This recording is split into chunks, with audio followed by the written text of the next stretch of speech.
podcast where best friends and next-door neighbors, Willow and Lillian, spill the tea on murder, mysteries, and other things that go bump in the night. So get your favorite teacup ready, and let's get into it.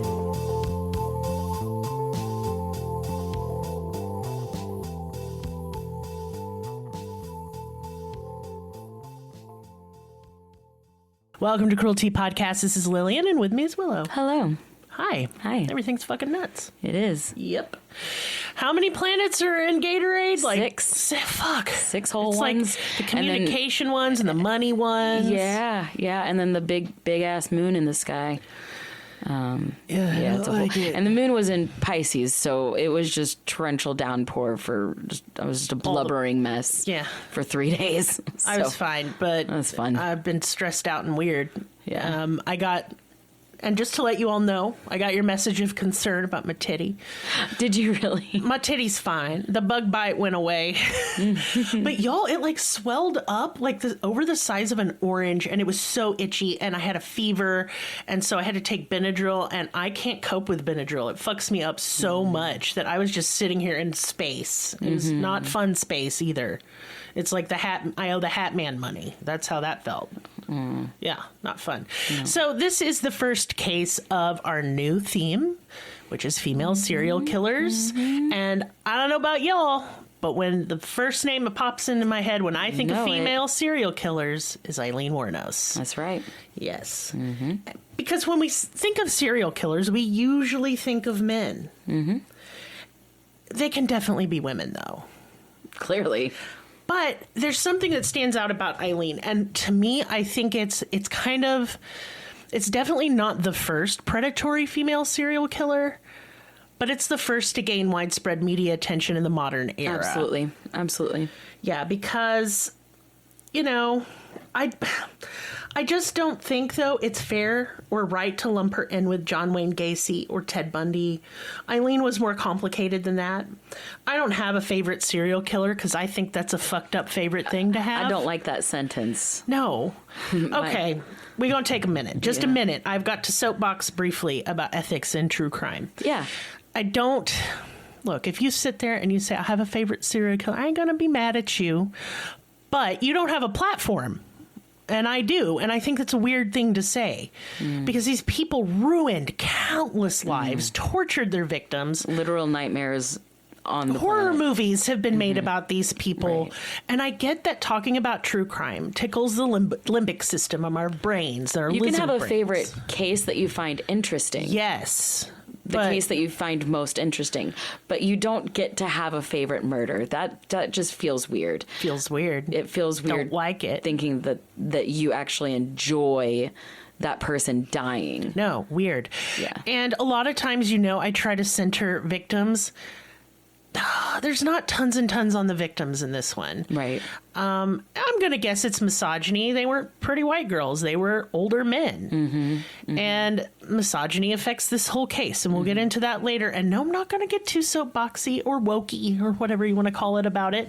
But I mean, I would be remiss because it's culturally important. I think her case was culturally important. Usually when we think of female serial killers, we think of caregivers like nurses when we covered the medical murders. God, there's so many we could do a whole month of just nurses that killed. Oh, yeah, we definitely there's so many nurses. But it is important to note at the beginning that Aileen was not the first female predatory serial killer, not by a long shot. It's just, like I said, usually when it's women, it's caregivers like nurses. America's first predatory female serial killer was Lavinia Fisher in the 1700s. And I will probably cover her on Patreon later this month, in addition to, towards the end, when we get to the end of this and I get into business time, I'm going to tell you guys some of the cases that are up for me covering on Patreon this month because I think it's fun. So, born Aileen Carol Pittman on February 20th, 1956 in Rochester, Michigan, Aileen had a very rough childhood. Before she was even born, the trauma began. Jeez. Her mother was only 15 when she married Aileen's father, Leo Dale Pittman. 2 months before Aileen was born, they would divorce. And Aileen would never meet her biological father because shortly after she was born, he went to prison for the horrific rape and attempted murder of a 7-year-old girl. Jesus Christ. He was also the primary suspect in the homicide of another child. He would be dead by 1969 after he hanged himself in a Kansas prison cell during his life sentence. Aileen had an older brother named Keith, who was also Leo and Eileen's mother's first child. So she was like 13, 14 when she had Keith. So already, this is just, y'all, this is a rough start. Diane, Eileen's mother, would later go on to say that both Keith and Aileen were unhappy babies and they cried all the time, and she couldn't deal with it. And so she abandoned them shortly after Aileen was born. Both Aileen and Keith were adopted by her paternal grandparents, and their names were Britta and Lori.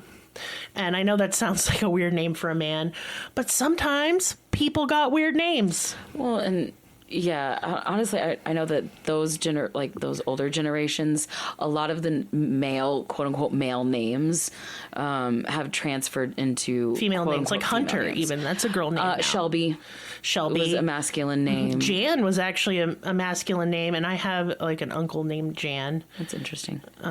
I guess I don't like it, but whatever. I'm just a jerk. Yeah, so she was adopted by her paternal grandparents. Now remember, these are the people that raised her father. That guy. Yeah. So for many years, her and her brother believed that her grandparents were her real parents. She thought her mother was her sister. That happens a lot, actually. And it does happen a lot, especially during the 50s and 60s. Because you have to keep up with the status quo. Karen Gamble, who was a classmate of Aileen, described her as troubled and quiet. Karen said that other children ostracized her and never wanted to play with her. She said she was withdrawn and lonely and scared. Her home life was rough. She was close to her grandmother, who drank too much, but her grandfather was very strict and a raging alcoholic. He beat her regularly, and these were sadosexual beatings. Oh, God. Now, I didn't put trigger warnings, like I didn't say them in the beginning. They will be noted in the description, so here on out, here are your trigger warnings. Child sexual assault, child abuse, and rape. Jesus. And suicide, obviously. It's just terrible. He would force her to clean the strap that he would use to beat her. Then he would make her slowly strip down. Oh my God. And then he would just lash her. Jesus. And this happened constantly. At age 6, she and her brother Keith were playing with lighter fluid, and the resulting accident left her with burns that gave her the facial scarring. Like you'll see, like, it looks like hyperpigmentation on her face, splotches. Those were scars from this accident.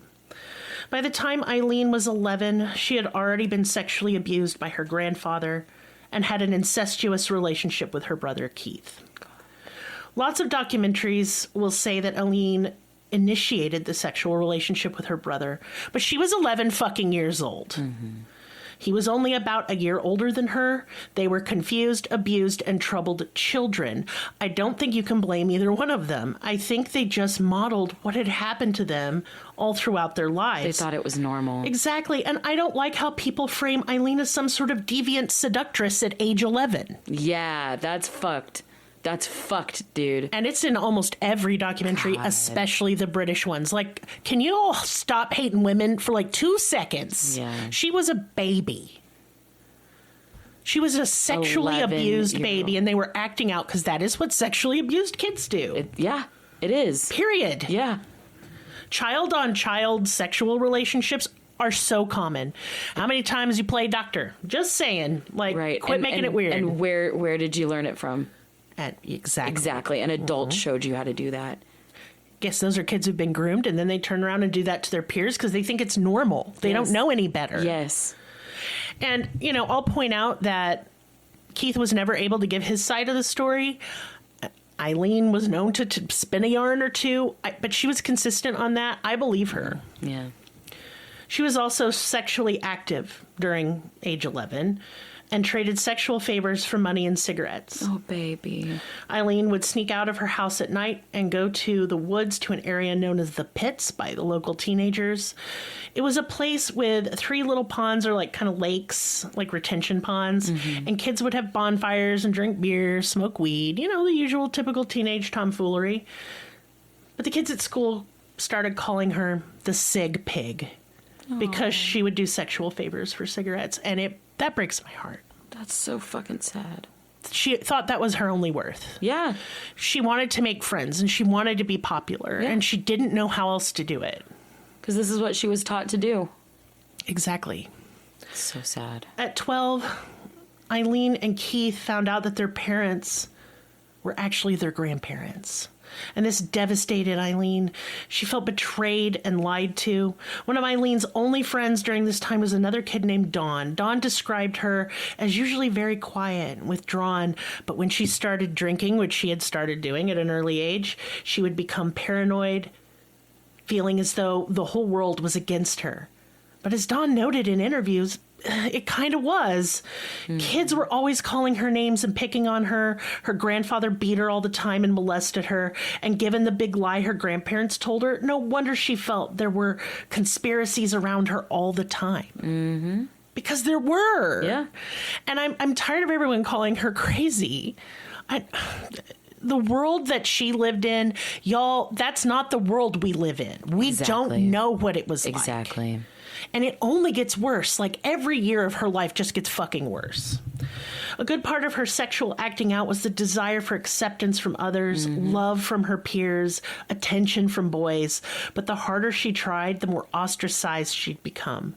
She'd get invited to parties, only be told to leave, kind of like as a joke. She would rage at the unfairness of it, pick fights with kids when intoxicated. She became a rebellious and malcontent teenager.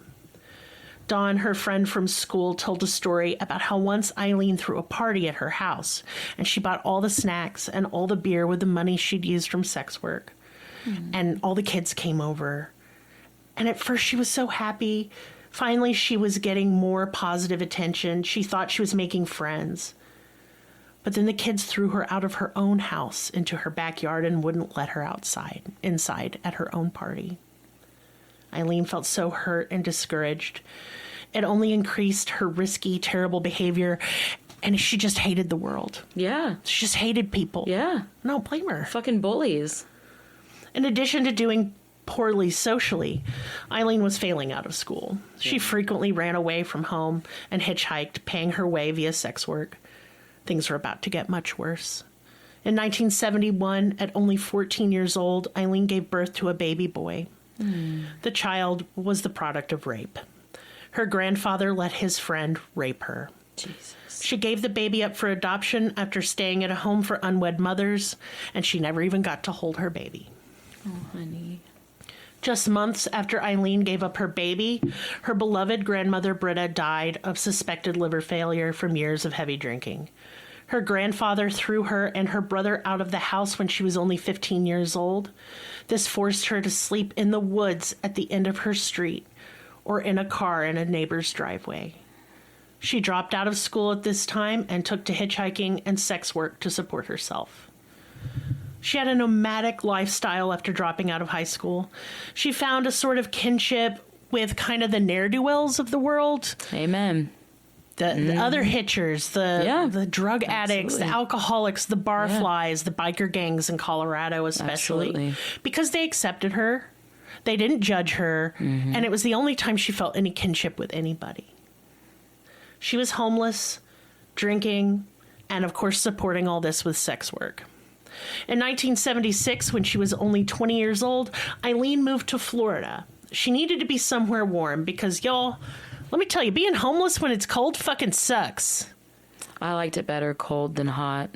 It was dangerous sometimes when it was cold like that, though. Of course, it gets dangerous when it's hot. I did almost get hypothermia once, but I've had so many heat strokes. It's just me. That's personal. I can't cope with heat because I will have seizures, but I mean, it's just so uncomfortable to be that cold and be unable to warm up. Right. When you're nomadic, you have to be able to sleep comfortably at night. Mm-hmm. And you try and choose places. And you can't always carry your, bedroll or your sleeping bag or whatever. She didn't have a car. She hitchhiked. Yeah. So, I mean, I don't blame her for moving to Florida. Yeah. She kind of just saw all the sunshine and the beaches, and she felt free, she said, when she moved there, and that she was like a free spirit and she could do anything. But this is where Aileen began her life of petty crime. She married an elderly man named Louis Fell. He kind of was like the president of this yacht club, and he had been like in the railroad industry, and he had a lot of money, but they had an explosive, ridiculous relationship that only lasted 9 weeks after they got married. He ended up getting the marriage annulled because of her temper, and she had been at a bar in Michigan, like she was traveling around still even when she was married to him, and she like threw a cue ball like from a pool table at somebody's head and got arrested for it.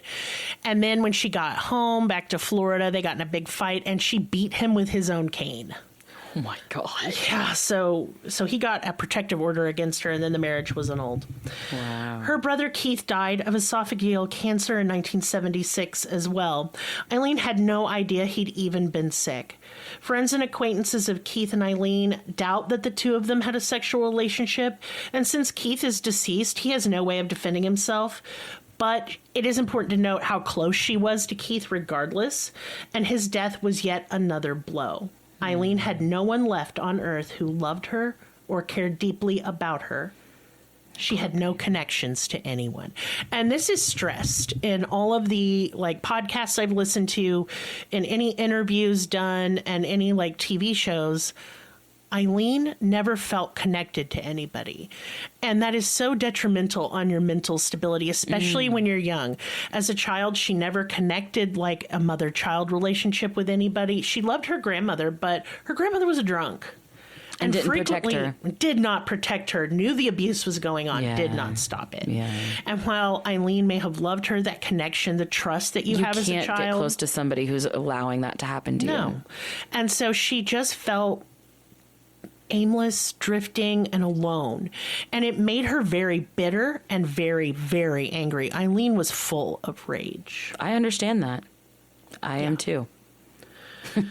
Keith did have a life insurance policy, and Aileen was awarded $10,000. And for 2 months, everything was great until the money inevitably ran out. Yeah. She bounced between Michigan and Florida for a bit before eventually moving back to Florida and abandoning her home state altogether. On May 20th, 1981, Aileen was arrested for armed robbery of a convenience store. She sold $35 and 2 packs of cigarettes. And she was jailed for several years as a result. What the fuck? Yeah. Several years? 3.5 years, yeah.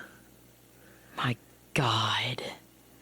I'm sorry, that's... Listen, the theme in this is if they can throw the book at her, they're gonna. And they throw it at her real hard every time. She never gets a break, not once in her life. I'm sorry. Whoa, I was about to get mad. It's the armed robbery part. She did have a gun. She did threaten the guy with a gun. And my ex did an armed robbery fucking thing, and no, How long did he spend? 9 months, maybe 6 months. That's what I thought. For her first real big offense, her first felony. Right. My very first sexual assault, I don't think he even got 3 years, and I was a minor. So yeah.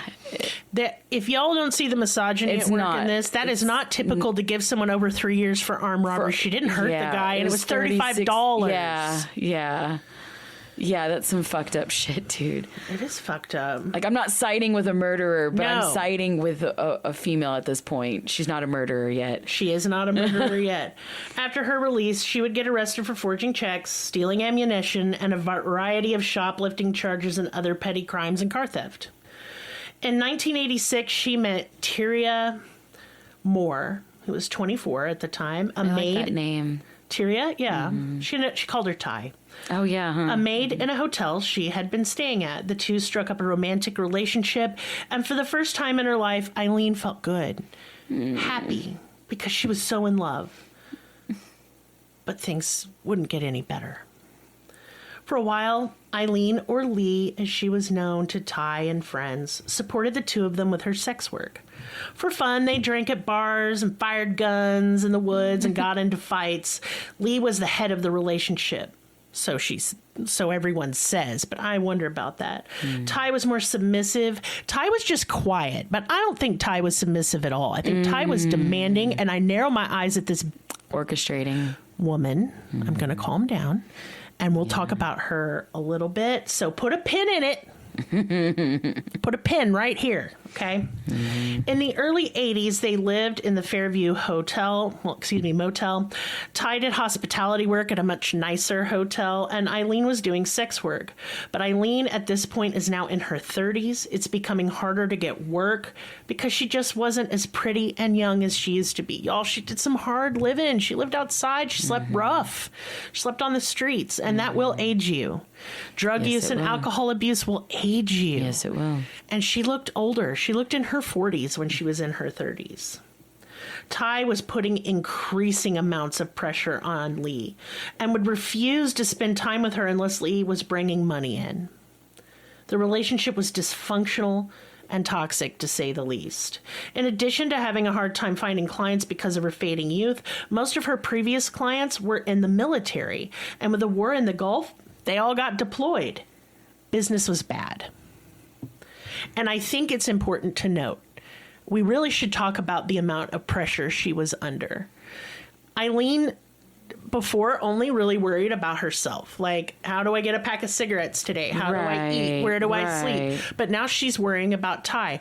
But my question is, Ty, why you need all this money when you've got a decent job? But she made Aileen pay for everything. It's the control. She was very controlling. And I think she knew how desperate Aileen was for love and acceptance. And I think she used took advantage of it. I do think she took advantage of it. That's fucking disgusting. She later goes on to pretend how ignorant of everything she was. I think she participated, but we'll get into that. I can't handle that.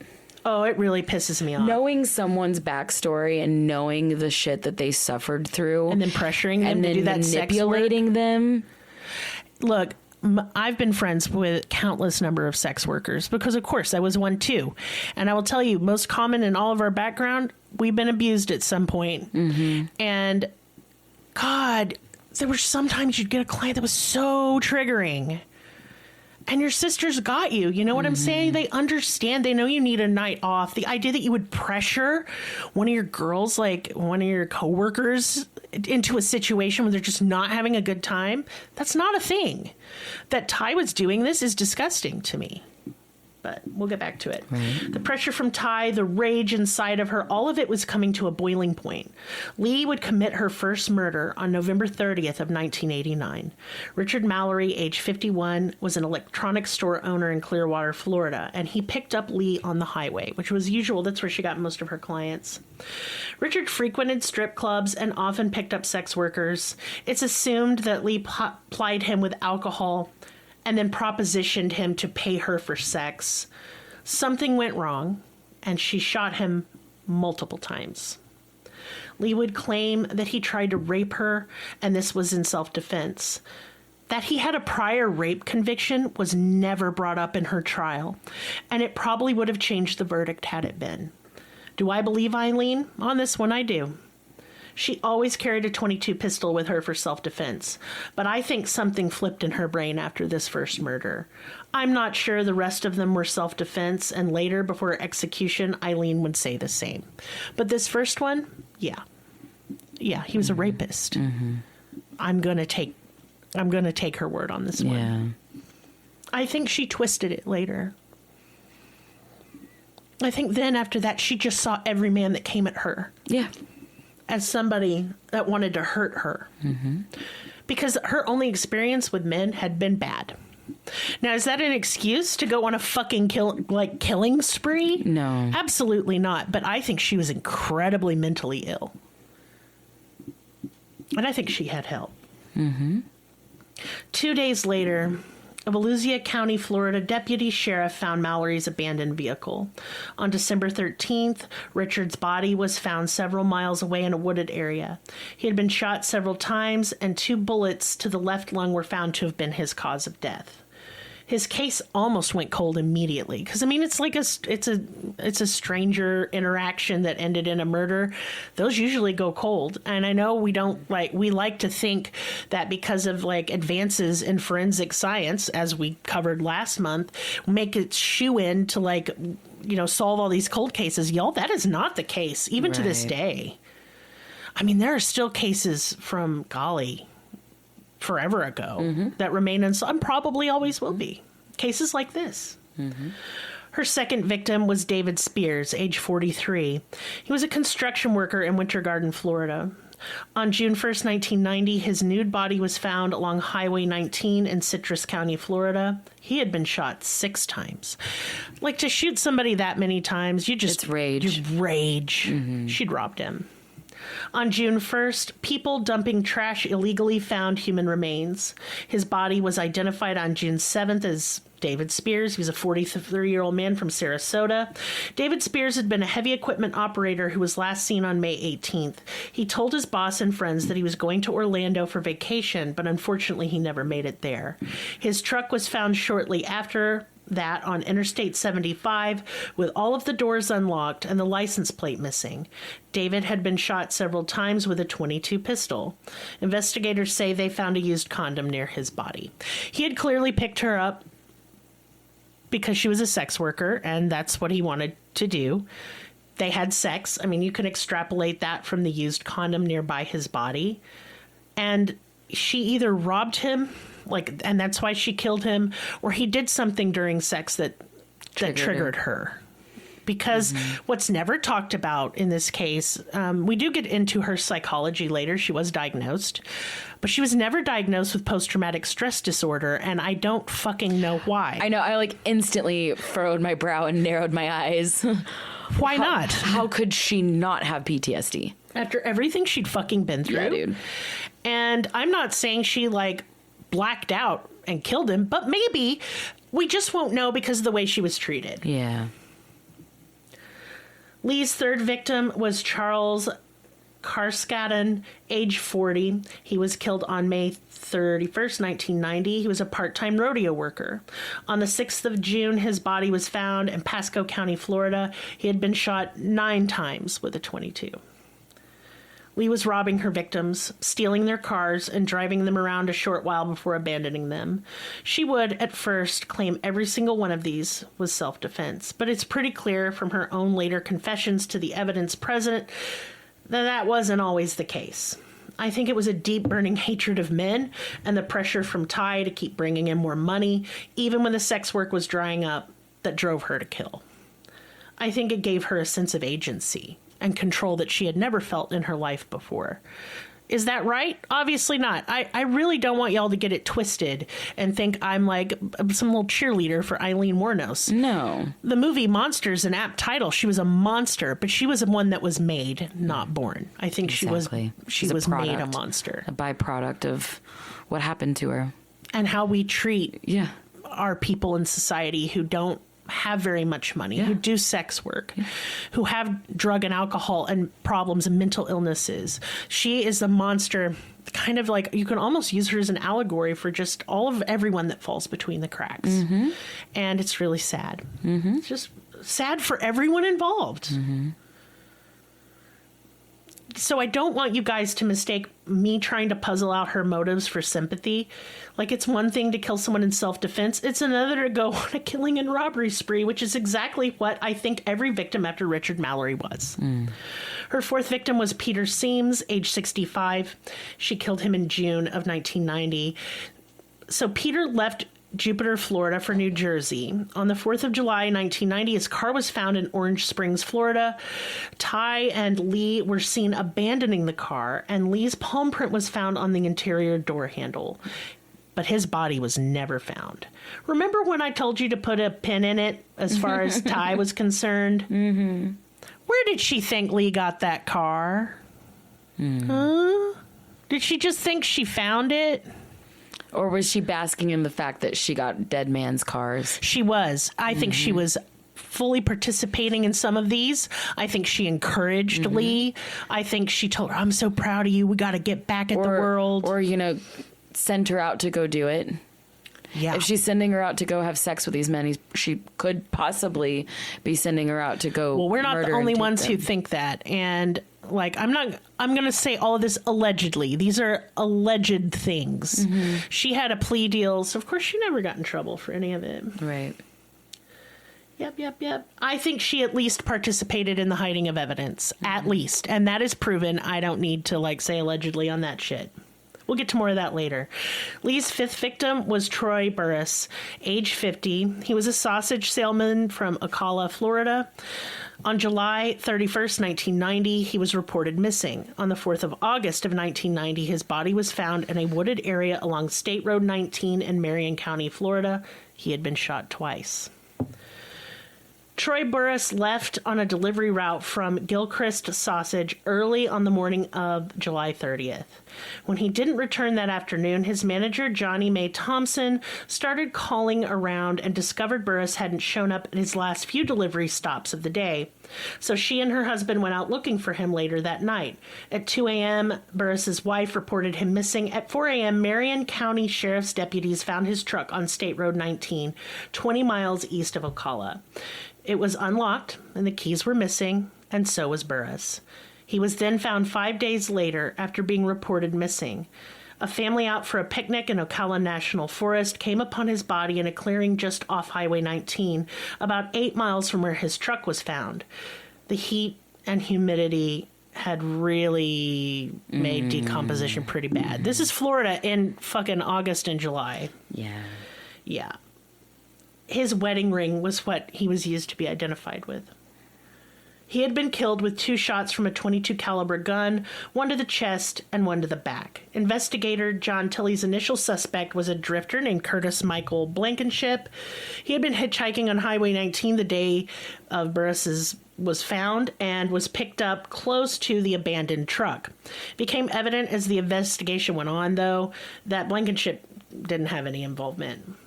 So, for the time being, Burris's case went cold. Her 6th victim was Charles Dick Humphreys. He was 56, and he was killed on September 11th, 1990. He was a retired U.S. Air Force major, former state child abuse investigator, and former chief of police. Wow. She picked the wrong guy. This is what set everything off, by the way. Mm-hmm. This isn't the one she got caught on, but I think it's why they threw the book at her. This was a man trying to help her. I think he saw her walking and thought it's dangerous for a lady to be doing that. I'm going to give her a ride. He was kind of an old-fashioned fella. His wife really is adamant that he would not pick up a sex worker for sex. And I agree with her. I've watched a lot of interviews. He was a pretty solid dude. And I don't think he picked her up to have sex with her. I think he picked her up to help her. Do you think he kind of reminded her of... Yes, of her grandfather. Because her grandfather was very militaristic, very strict. I bet if we looked at pictures, they look similar. Right. And I think she just flipped out. Yeah. He celebrated his 35th anniversary, for his wedding anniversary, on September 10th. On September 11th, he disappeared. His body was found in Marion County on the evening of September 12th. He had been shot 7 times. They found 6 of the .22 caliber slugs in his body, and they never found the 7th one, which went through his wrist. His car was found later in September in Sewanee County. Lee's last victim was Walter Gino Antonio. He was 62. He was a police reservist.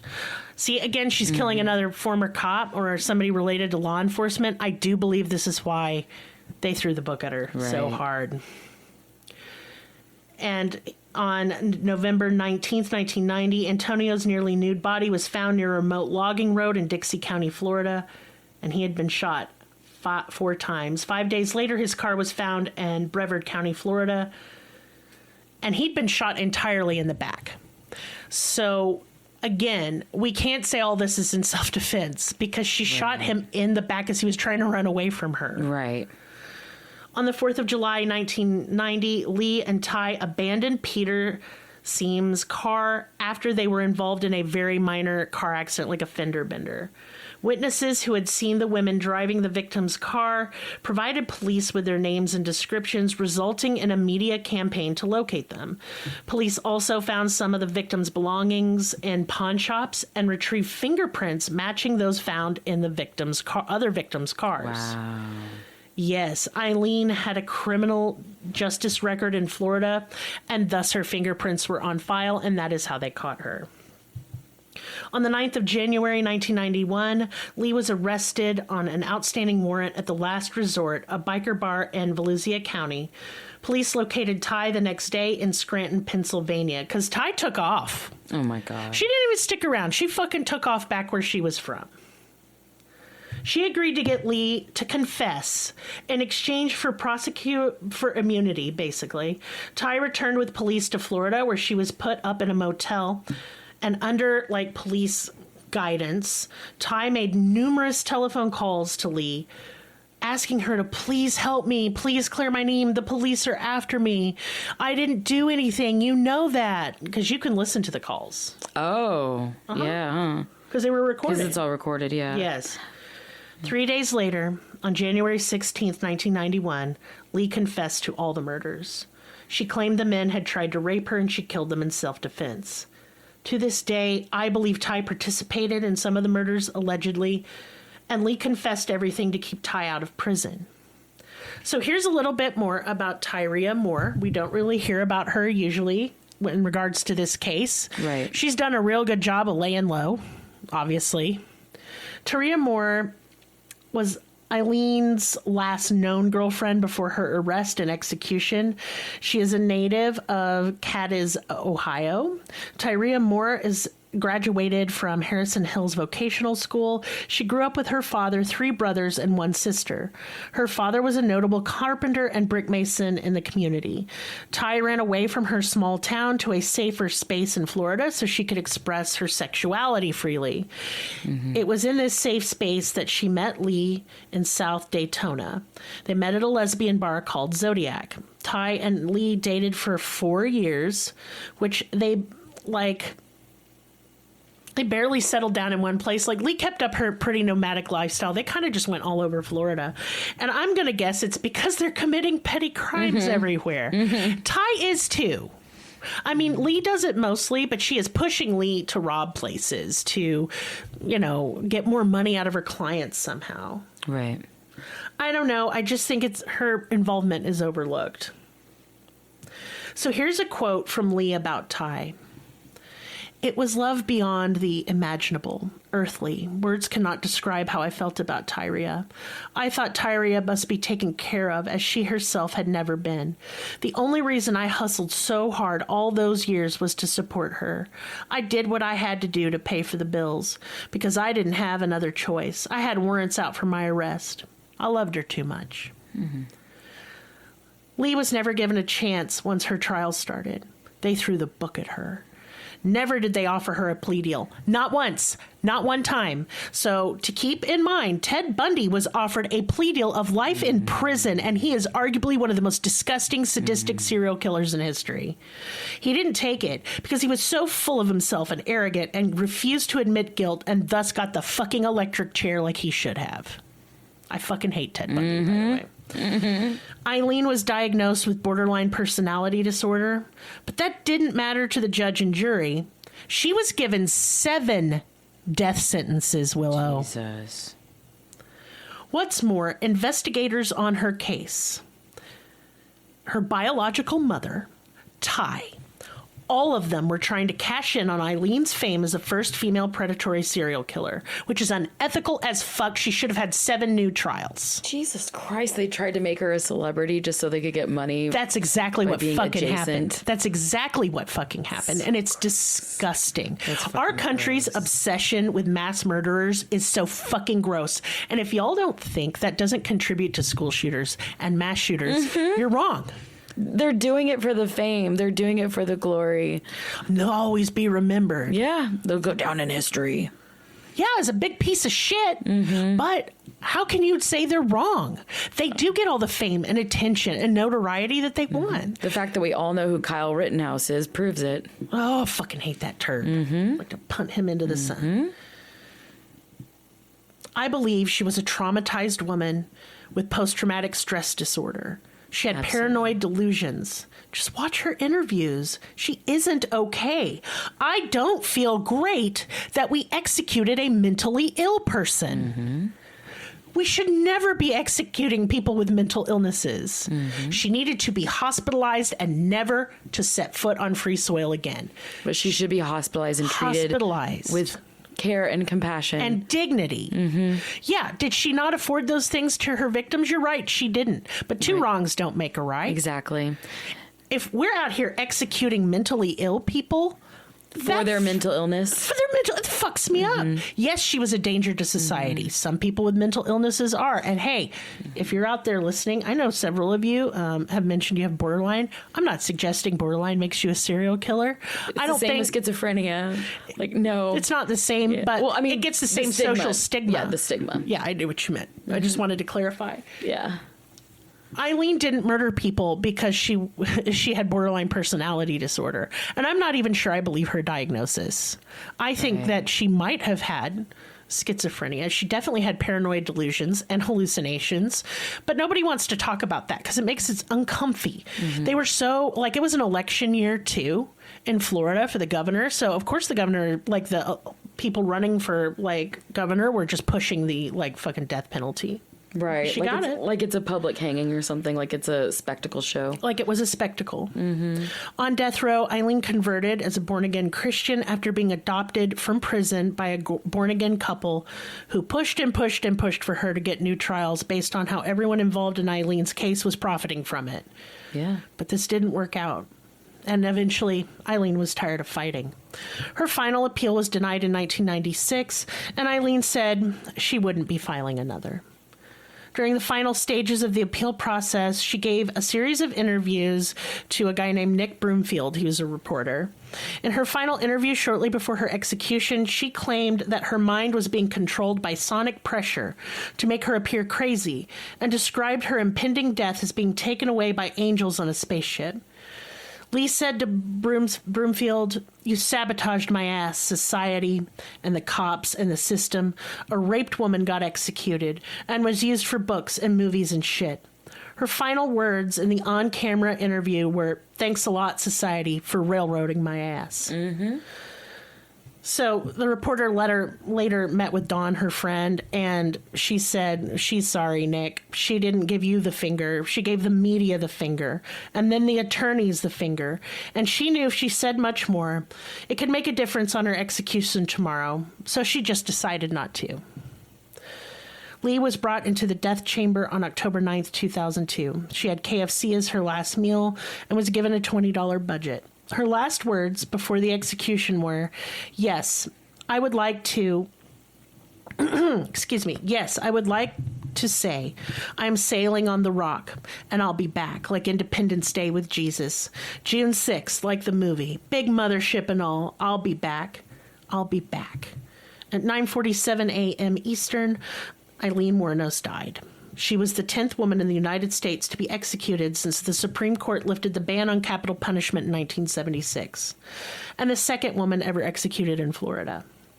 After her execution, Lee's body was cremated. Her ashes were taken by her childhood friend Dawn to her native Michigan and spread beneath a tree. She requested that Natalie Merchant's song Carnival be played at her funeral. Natalie Merchant commented on this when asked why her song was played during the credits of the documentary Aileen, Life and Death of a Serial Killer. When director Nick Broomfield sent a working edit of the film, I was so disturbed by the subject matter that I couldn't even watch it. Aileen Wuornos led a torturing life that is beyond my worst nightmares. It wasn't until I was told that Aileen spent many hours listening to my album Tiger Lily while on death row and requested Carnival to be played at her funeral that I gave permission for the use of the song. It's very odd to think of the places my music can go once it leaves my hands. If it gave her some solace, I have to be grateful. Oh, honey. I love Natalie Merchant, and I always have. Like the Lilith Fair shit in the 90s, I was so about it. Her and Tori Amos and Sarah McLachlan. Yes. But, like, that's kind of, like, I included this quote because it sums up how I feel about Aileen Wuornos. Yeah. She was a troubled person and a miserable life. And she did miserable fucking things. And I just think as a society, we failed her. We failed her victims. And Ty should be in prison. Absolutely. 1,000%. They could have got Lee. She would have confessed. She was kind of a straight shooter. And they should have nailed Ty to the wall too. Yeah. And she should have been on death row right next to her, in my opinion. Mm-hmm. In my opinion, allegedly. Broomfield, the reporter who had the best rapport with her, later stated, I think this anger developed inside her, and she was working as a prostitute. I think she had a lot of awful encounters on the roads. And I think this anger just spilled out from inside her and finally exploded into incredible violence. That was her way of surviving. I think Aileen really believed that she had killed in self-defense. I think someone who's deeply psychotic can't really tell the difference between something that is life-threatening and something that is a minor disagreement. That you could say something that she didn't agree with, she would get into a screaming black temper about it. And I think that's what had caused these things to happen. And at the same time, when she wasn't in those extreme moods, there was an incredible humanity to her. Man, listen, I'll link his documentary, okay? Yeah. He did two, and The Selling of a Serial Killer is one, and that's where I think he made that one after her death because he was so disgusted by how people profited off of her. Mm-hmm. And that's something you got to think about in the ethics of true crime as entertainment. Right. You always have to think about that. You always have to check yourself. And I do want you guys to be entertained. But I want us to take something away from this. That's from all this ugliness, we've got to take something good away. And I think that we just got to not let these things happen anymore. Right. We can't let people fall through the cracks. We cannot execute mentally ill people. It's wrong. It's just morally wrong. She needed help. And am I saying, like, well, what about her victims? Yeah. Maybe if she'd had help, she wouldn't have hurt anybody. Exactly. That's the point. That is my point. Mm-hmm. Like, at the end of it, all we have left is just to snuff her out because she hurt people. Yeah.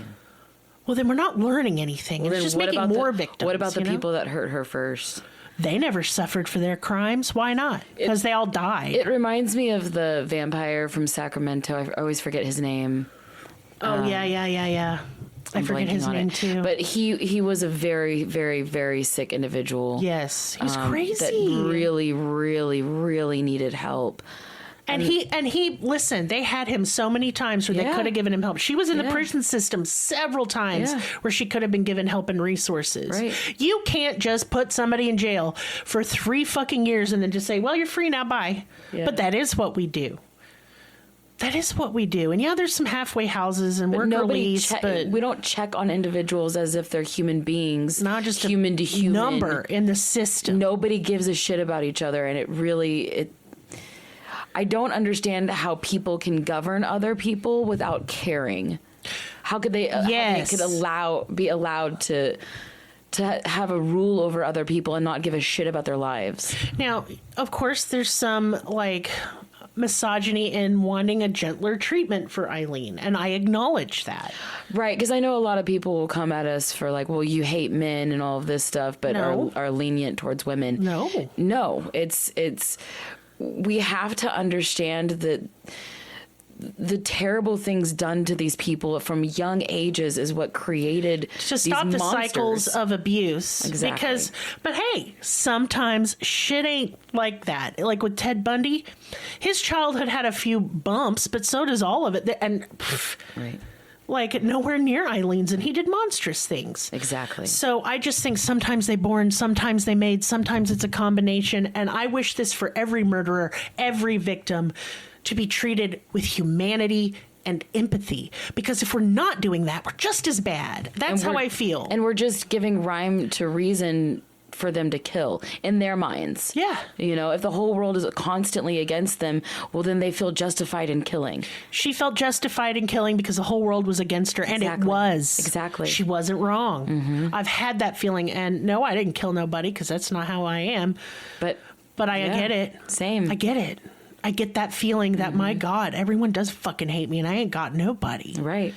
So Yeah, I will have some links to mental health resources in this because Jesus fucking Christ, this case was rough. I know. I'm very, very, very familiar with it.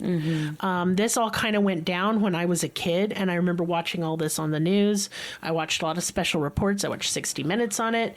And so, not a hyperfixation quite, but just, I always felt sorry for her. But I also felt horrified by her. And I think that's our draw to Aileen, is that we feel sorry for her and we see the humanity in her, but we know that she's just capable of this, just such gross ugliness. And I don't know, there's something about that. You know what I mean? Right.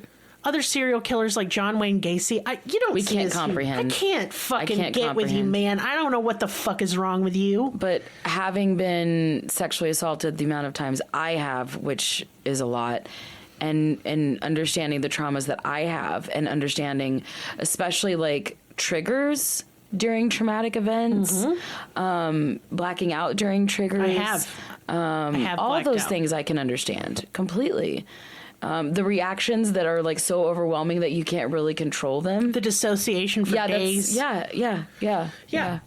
So I get it. Not that I would do it or condone it, but I get it. Again, when we say we get it, this isn't us saying, and that's fine. It's fucked. It's fucked. Yeah. But there could have been help along the way, and this didn't have to happen. I guess that's where I'm pissed. Yeah. So don't mistake any of this for sympathy. I'm going to be honest. Do you feel sorry for her? I do. Not a lot. I think she was sick, and I think she was That's tortured. the part I feel sorry about.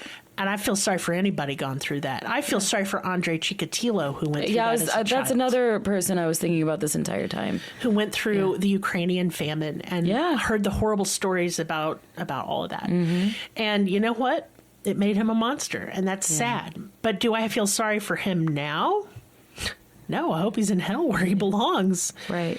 And I hope Aileen is at peace, I guess. I hope they're all at peace. So now let's go to business time. I don't have a good transition because that case is terrible. So I'm just going to yell it and you're going to be startled and I'm sorry. So as you all know, Willow's going through a rough time, y'all. Things are looking up. Y'all. Talk about it, girl. I was having so much trouble finding a lawyer for this divorce, and literally out of nowhere today, someone finally contacted me, and they, gave me a payment plan, which nobody does, and within a couple hours, like maybe 2 hours, I had the full thing, and because I got donations, and y'all have done so much for me. Y'all have helped me get to a safe place. Y'all have bought me groceries. Y'all have invested in me, and it's paying off, and I really appreciate it.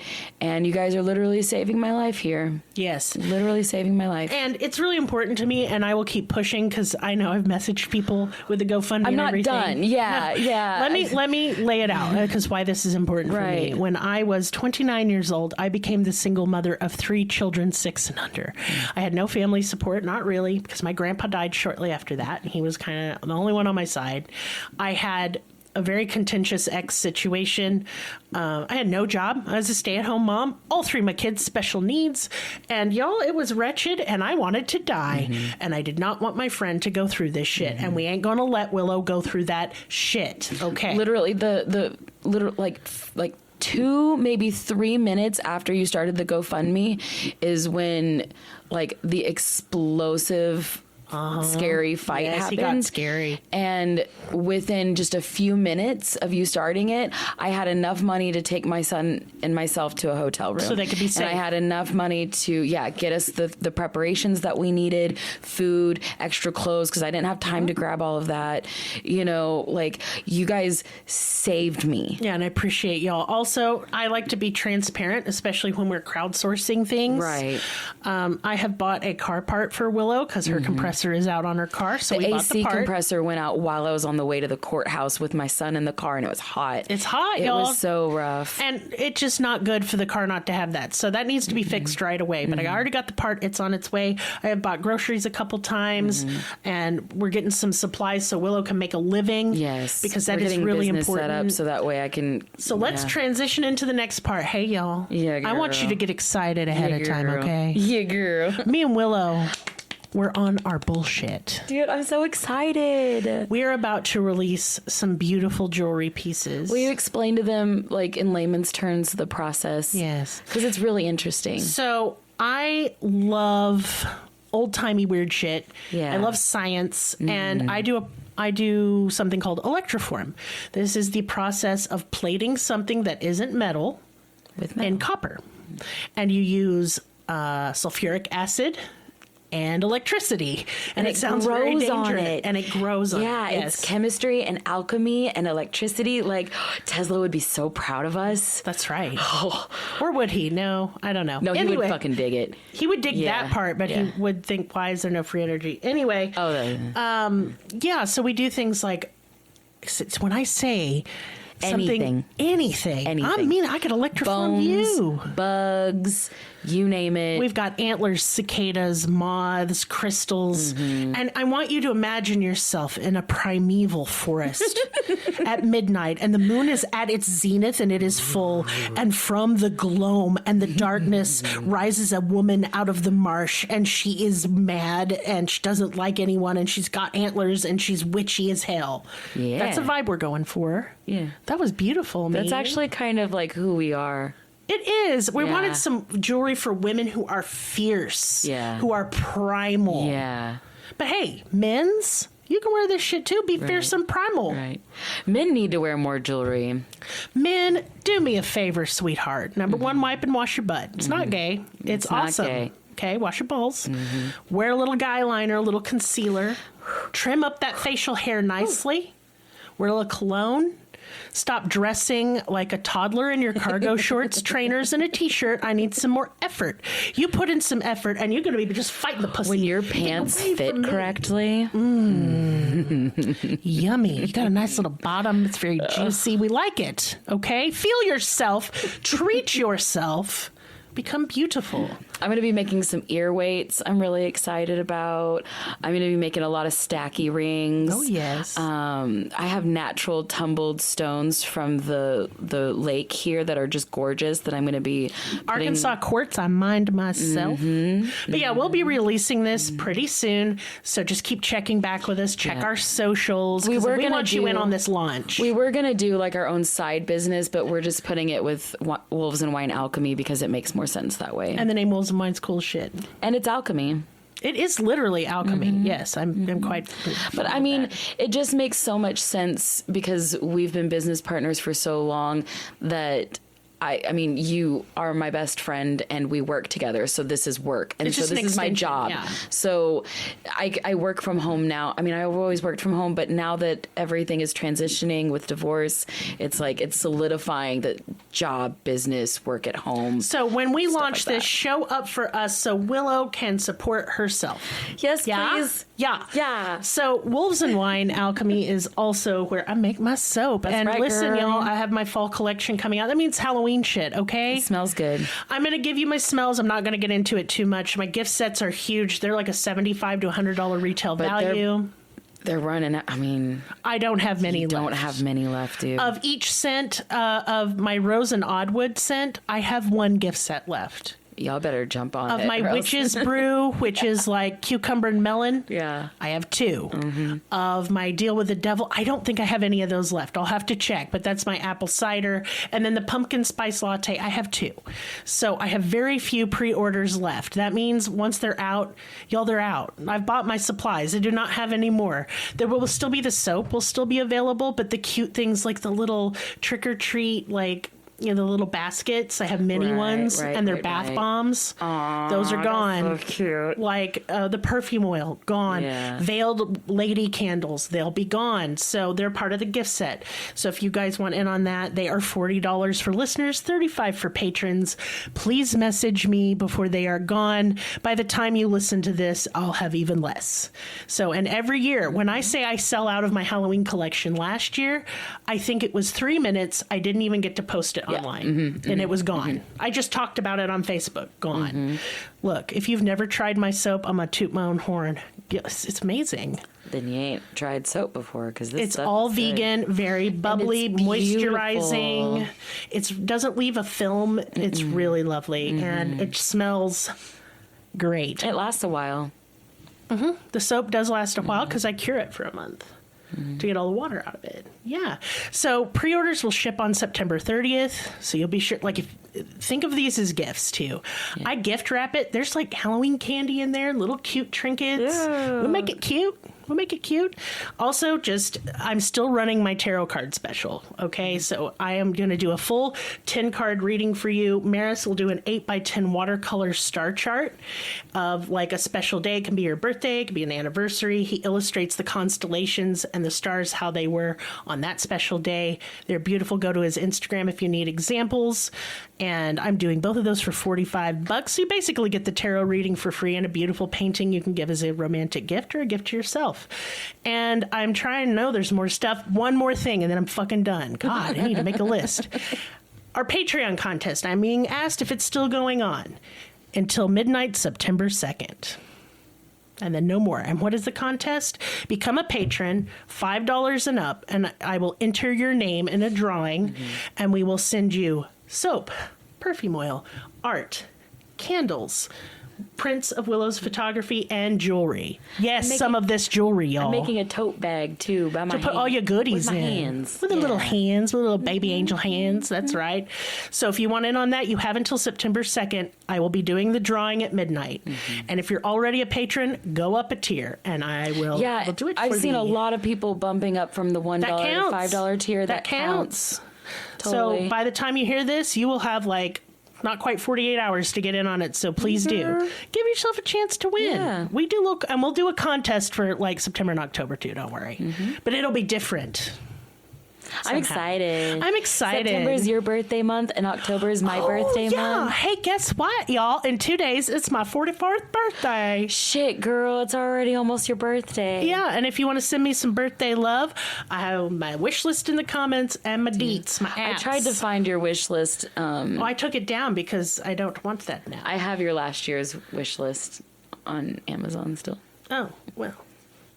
But anyways, yeah, I have a new one. Yeah. So, and it's just, if you don't listen, don't donate, don't give nobody nothing if it's a hardship for you. This is if you have extra and you can, and it don't take food out of nobody's mouth. Please, please, please. Sometimes people just want to give, and those are your outlets to give. Because I know that giving, it does good stuff to your soul. Once a month, I give. And it's usually after I receive my check we're in a local shop and we sell our stuff there. And I find somebody's GoFundMe online and I just randomly donate because it makes me feel awesome. I want to give back. Yeah, feels fucking great. So if that's you, then go for it. If not, don't worry about it. If all you do to support this podcast is listen, thank you. We appreciate you so much. Thank you for being patient while we went through our little hiccup. It's done. As you can see, we don't fuck around. Yeah, life is just really hard. And, just as gracious as you were with us, I want you to be the same to yourself because life is fucking hard. Sometimes we need a break, and don't be too hard on yourself. And get in that Discord. Please do. Don't be scared. All right, y'all. We'll see you next time. Bye.